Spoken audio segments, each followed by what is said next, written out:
Our second speaker, Mr. Vincenti, leads one of the most prominent and respected outdoor companies in the Levant and North Africa, Picasso and Lawhat, the yellow company as I like to call it, and many, as a matter of fact.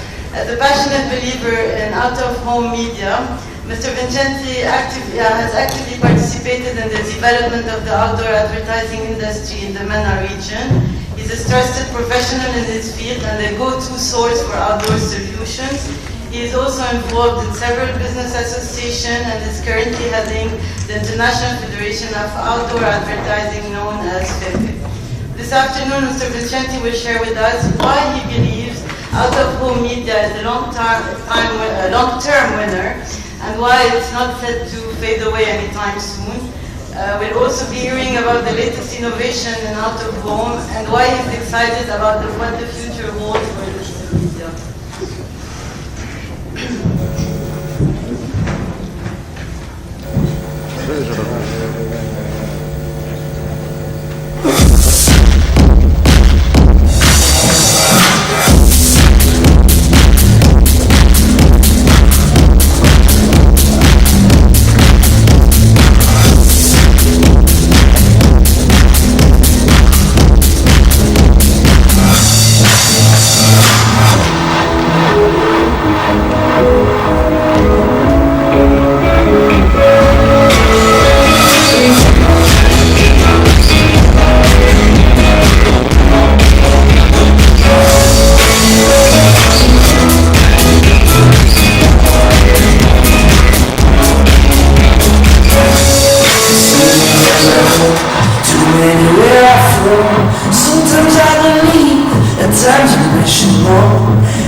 Your invitation and for having given me the opportunity to talk about out-of-home this afternoon in front of the future of our industry here at the ALBA. I would like also to congratulate you for this great initiative. It was very inspiring for them especially and for us also to see the great leaders of our Middle Eastern industry talk this morning. And while having my breakfast, I had a recall of this first conference that you did upon your first return to Lebanon in 1990 at the Bristol. And for those of us who were present there, we had a very emotional moment when we sang all together the Reja B'Tamal Lubnan. So thank you, Mustafa, for that. We set the stage with this video from the Netherlands to show you all the immense possibilities of out-of-home today. Because, as you know, the media environment is very, very competitive. And here we have a worldwide leader in front of us who is listening. I don't know if he was sent to grab some additional information of what we think here. But I go further than that and say that I believe that the media are engaged in a Darwinian struggle in which only the fittest will survive. Only those media who will continue to change and to be able to adapt to change and evolve will survive. And it's my profound belief that out-of-home, the oldest of all the media here at Iwana, will be a survivor. More than a survivor, it should be a long-term winner. I will tell you today why I think that the dice are already stacked in our favor and why the current is flowing in our direction.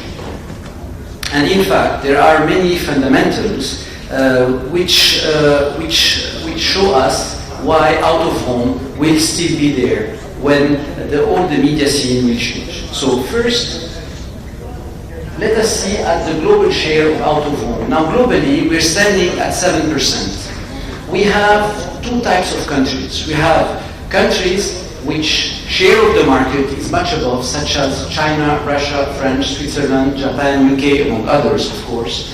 And those countries, the progression is always there at 0.1% globally, but they are either increasing the market, seeing the market share of out of home increasing, or else it's stable, it's not losing ground. The second category of countries, such as Germany, the US, Australia, New Zealand, among others, are seeing out of home witnessing a much quicker growth than the other media. Last year, during our FEPE Congress in Vienna, the title of the presentation of Jean-François Decaux was From 7 to 10. And he started from this evidence that we all know as professionals of out of home. And very quickly, globally, the industry adhered to his vision. And what was a motto during the conference is now a very clear set objective for our industry to reach 10% market share the quickest. So this will be easy for us to achieve, because secondly, out of home is an urban medium. And as you can see here, out of home locations, billboards, all formats are located in the cities, where today we have more than half of the worldwide population living. But what the UNICEF tells us is that by 2050, 70% of the worldwide population will be living in cities. And this is where our audience is. And we know from Root, the UK measurement system of audience, that the urban population is exposed twice as much as the non-urban population to out-of-home messages. Now in UK it's around 64 times per day. And most brands are targeted at an urban audience because cities are where the money is most concentrated, where the most active and more fashionable people choose to live and work. So it's not just a quantity matter, it's also a quality matter. Imagine that you have a drawing board and that you select an audience to target. Well, you would select naturally the out-of-home audience because it's a fabulous one. It's a young audience, it's a connected audience, it's mobile, IT literate, alert, engaged, attentive to advertising. As well as the audience, there's the active space in which we operate in. It's the real world, as opposite to the digital world we were talking about before. It's where everything happens, where we drive, where we go to school, where we go to college, where we go to work for leisure, to buy, to commute, to playing sport. And research shows us that people are 33% more alert when they are out of home than when they are in home. So they are more receptive to the messages. Out of home gives you a perfect choice of environments to pick up airports, shopping malls, major highways, transit points, city centers, residential areas. You choose from. All of them are different, but all of them have a special meaning and relevance to advertisers because of the context, the mindset, and the purpose of the people in those environments. And the ads can be very often placed next to Starbucks coffee, in front of the supermarket, next to a travel agency. There's always proximity when there is a buying opportunity. Now I would like to show you our first video. It's a very nice one. It talks about, it's experiential, and it talks about augmented reality. It was done by Monopoly in one of the leading malls of UK, it's in Westfield.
which positive influence on out-of-home's future is technology. Just look at mobile. Eddie just told us now that the smartphone penetration in Lebanon is reaching 67% this year. Such is the case all over the world. Most of the population now worldwide has a smartphone, and the places where the people use the most smartphones, so the hotspots for smartphone, are the hotspots for out-of-home. They match totally. It's important because this perfect overlap facilitates instant payment that outdoor can generate. It can also drive downloads through NFC and other technologies that we do propose ourselves via the mobile bridge. And for instance, 3 weeks ago or 4 weeks ago, our partner Bluebyte has done a very big announcement. You may be aware that beacons are the next big things in communication. Beacon stands for a small box that you put either in a shop or in a display, a 2 square meter scroller or an LCD, and then you can broadcast a message that is received on the mobile of consumers that have downloaded an application. There were 2 types of beacons until 2 weeks ago. You had the iBeacons for holders of iPhones and Eddistones for Android phones holders. Now, Bluebyte just launched 2 weeks ago and did the first experiential campaign in Chicago. They launched the SK, which is a beacon that can work for both Android phones and iPhones. And we are going to deploy in all our malls in our region the SK beacons before the end of the first quarter 2016. Now there is a lot more about technology which can achieve great things for out-of-home. Face tracking and recognition, for instance, it means that there is a reliable system to recognize if it's a man or a woman passing in front of the display or the LCD, and there is potentially the ability to serve up a different message depending on the gender.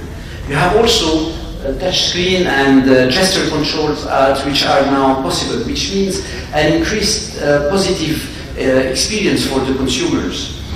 In Australia and the UK, they have also started on standardizing and automating the administration, the booking. This is what we have heard a lot about programmatic.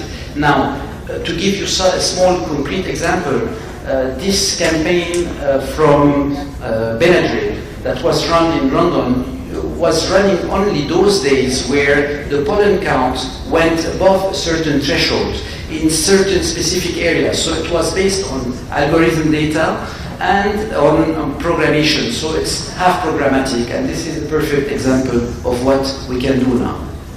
And of course, digital signage is driving the change in out-of-home like never before by propelling us even more into the future. I already talked several times about the huge investments globally of media owners everywhere.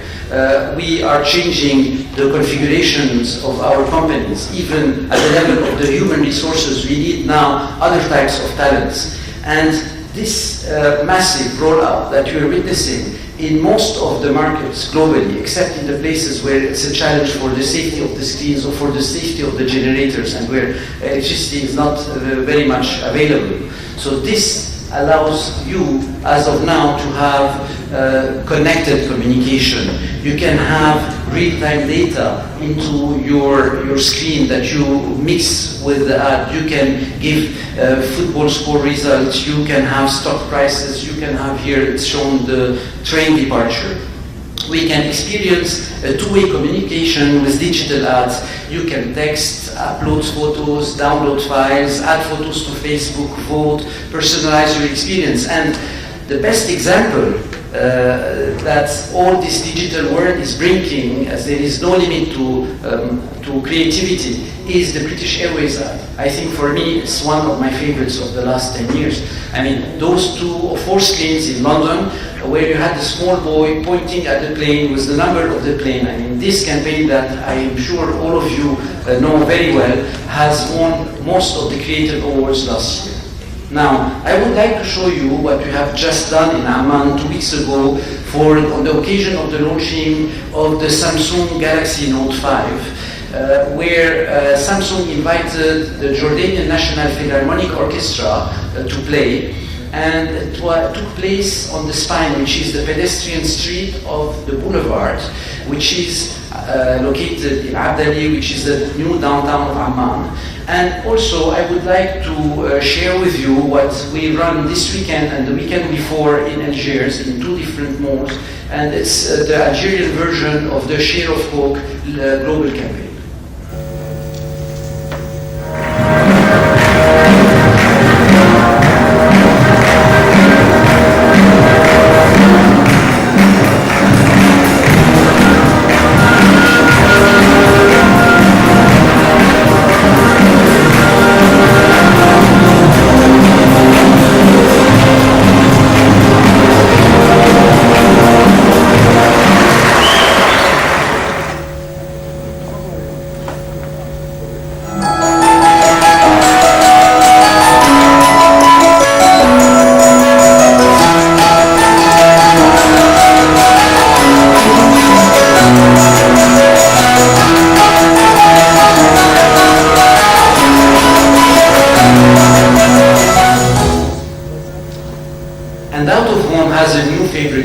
Which is shopping malls. In many parts of the Middle East and North Africa, those malls have become the new high streets. They are a safe environment, and the families, they go and they spend good times. I was reading an article in the Financial Times this weekend, and they were talking about malls in South America. They were saying that there are 1,800 malls in the southern continent. 150 new malls are under construction. And as you know now, they have a purchasing power issue due to the devaluation, for instance, of the reais in Brazil. But they were saying that people took to such an extent the habit of going to malls and enjoying their time there, but that by the time they will gain again their purchasing power, it's only there that they will be going to spend their money again. Now, malls take up to 50% of the total retail expenditure. And again, here, out-of-home is very well placed to accompany and influence the shopping behavior. Now, we know that Amazon was and is still a huge success, but it only drives 10% of the sales. So 90% of the sales still take place in the physical space, which is the space of the out-of-home. And people, so they just buy 10% over computer. And now more and more of these malls are going exclusively digital. And for that reason, malls are becoming an important sector and the fastest growing sector of out-of-home. Now, when we are looking for other reasons why out-of-home has a bright future, we should not forget to talk about the scale and the creative impact. And here you see few, maybe you can show the other ones. We saw Samsung in Beirut and Tissot in Amman, and here are 2 brilliant examples of London. And they show us how out-of-home has this advantage of being able to dominate totally the environment and impress passers-by. And although out-of-home is often used alone, it also features very heavily in mixed media campaigns because it brings something unique which other media cannot deliver. It's a very high reach medium and always adds incremental reach to any plan. It has high quality audience and it can fill in gaps and balance out weaknesses in the existing mix. Its messaging is often complementary, working together with TV and online messages. And like other media, it's very location-based, which means it can add weight and presence on the ground. And increasingly, it is used to drive consumers online. The famous Pepsi Unbelievable campaign that all of you have seen, I'm sure, on the bus shelter, has been watched 7 million times online. It was only one bus shelter in London, and it was a creative from Ground Visual, and it was downloaded 7 million times.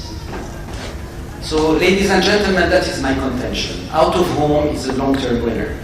It will be here in 100 years, and it will be here in 1,000 years, although we don't care much, but I mean, this is what I think. We have demographics in our favor, and as long as people go outdoors, out-of-home has a future. If anything, our audience is growing, because it's an urban audience. It's young, affluent, and mobile. Technology will continue to create new and better ways for us to engage with consumers. Within that, digital has revolutionized our business, and it's a positive game player. Where digital has been a threat to some traditional media businesses, it has been a huge opportunity for out-of-home.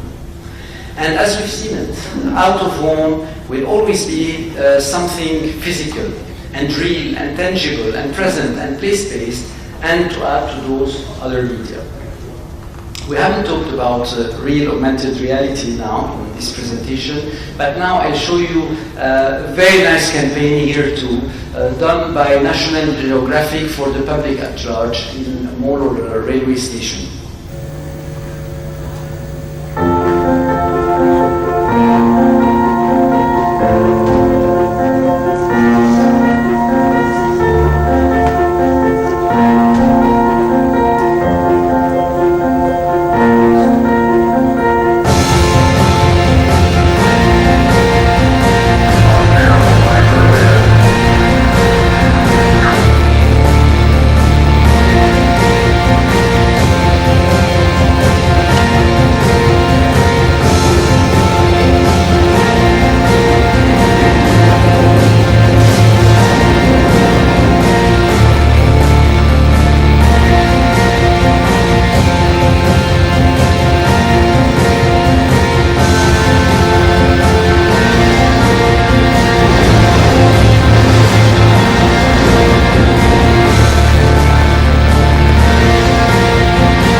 Thank you very much.